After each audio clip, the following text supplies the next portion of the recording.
مسلم ابن عقیل علیہ السلام کو زبردستی دارالامارہ کی طرف لے کر آئے۔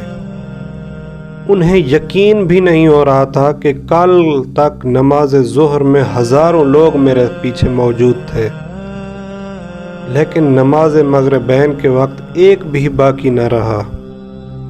ان کا دل بہت ہی پریشان تھا، اپنے لیے نہیں بلکہ اپنے مولا امام حسین علیہ السلام کے لیے، کہ جن کو وہ خط لکھ بیٹھے تھے اور فرمایا تھا مولا آ جائیں، اور مولا بھی اپنے اہل و عیال کے ساتھ روانہ ہو گئے تھے۔ دارالامارہ میں ایک بندہ جو کل تک جناب مسلم کے ساتھ تھا لیکن آج ان کا دشمن تھا، اس نے جب جناب مسلم کے خشک ہونٹ دیکھے تو اپنے غلام کو کہا کہ جاؤ پانی کا ایک پیالہ لے کر آؤ۔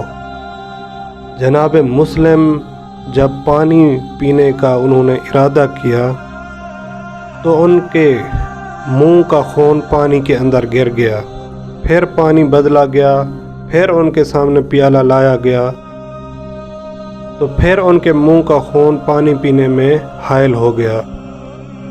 تو جناب مسلم نے کہا کہ یہ پانی میرے رزق میں نہیں ہے، شاید خداوند متعال کا یہی ارادہ تھا کہ جناب مسلم بھی اپنے مولا کی طرح پیاسے شہید ہوں۔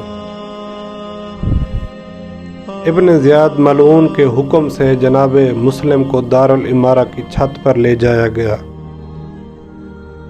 مسلم رو رہے تھے، شاید اس لیے کہ اے کاش اپنے مولا کو خط نہ لکھتا، اے کاش مولا لوٹ جائیں، اے کاش اپنے بچوں کے ساتھ مولا نہ آئیں۔